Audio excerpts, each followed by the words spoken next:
তো বন্ধুরা নিয়ে এসেছি একটা নতুন ব্লগ। তো আজ ঘরে বানালাম চিকেন দম বিরিয়ানি। তো চিকেন দম বিরিয়ানি কী করে বানালাম পুরো ভিডিওটা দেখতে থাকো। দেখো, প্রথমে গরম জল সেদ্ধ করতে বসিয়ে দিয়েছি। তার মধ্যে আস্তা গরম মশলা, গোলমরিচ, দারচিনি, এলাচি আর অল্প একটু সাদা তেল দিয়েছি। তারপর ভিজিয়ে রাখা চালগুলি দিয়ে দিয়েছি। চালটা অল্প সেদ্ধ হলে নামিয়ে নেব। সাথে সাথে আমি আলুটাও ভেজে নিলাম।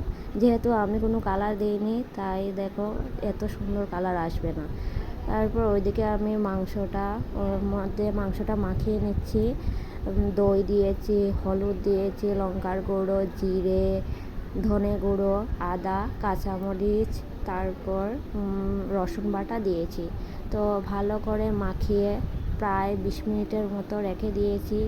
কেননা যতক্ষণ রাখবে ততক্ষণ মানে মাংসটা খেতে ভালো লাগবে আর কি, ভিতরে মশলাগুলি ঢুকবে ভালো করে। তো দেখো কিভাবে মাংসটা আমি ম্যারিনেট করে রাখছি, তোমরা দেখতে থাকো। আর যদি কোনো প্রবলেম হয় তোমাদের বানাতে, তাহলে অবশ্যই আমাকে কমেন্টে বলবে যে দিদি বা যে যা বলো, যে কেমন বানিয়েছো, আবার পুরোটিকে ভালোভাবে আমাকে বলো। তাহলে আমরাও চেষ্টা করব তোমার মতো ঘরে বানাতে। দেখো আমি খুব সহজ উপায়ে বানাচ্ছি, কোনো ঝামেলা নেই, ঘরোয়া উপাদানে বানিয়েছি। তো দেখতে থাকো আর অবশ্যই আমাকে কমেন্ট করো। কমেন্ট করলে ভীষণ ভালো লাগে। তো সবাই, আমার যত ফেসবুক ফ্রেন্ড আছে সবাই একটা একটা যদি কমেন্ট করো তাও তো ভালো লাগে। কেউ আমাকে কমেন্ট করে না। যদি আমি ভিডিওতে বলি তবেই এক দুটো কমেন্ট আসে, না হলে তো আসেই না। তো দেখো, তোমরা হচ্ছে বড় বড় ব্লগার, আমি একজন ছোট ব্লগার। তো তোমাদের মতো চেষ্টা করি আমিও কিছু করার।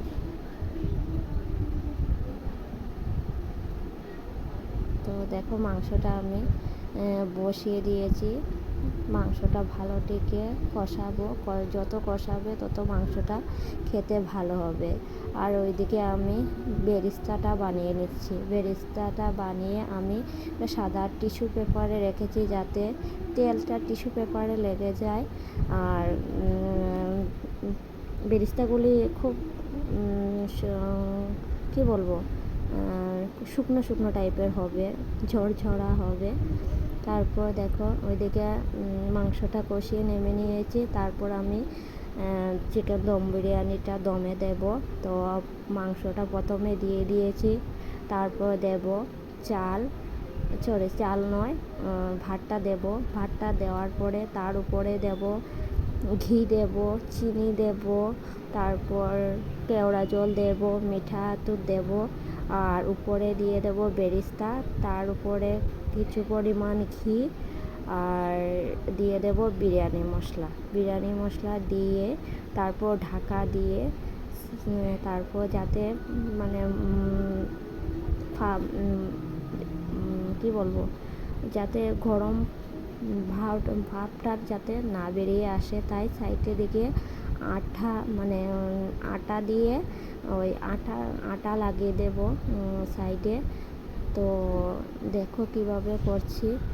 আর ভিডিওটা ভালো লাগলে অবশ্যই আমাকে কমেন্ট করবে। আর খেতে ভীষণ ভালো হয়েছিল, সত্যি কথা বলছি।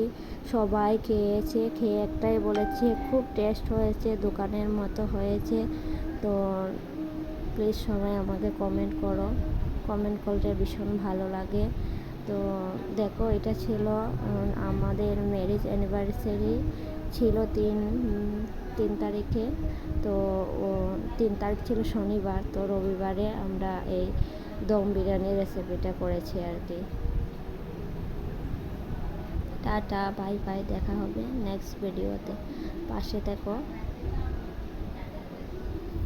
দেখতে থাকো।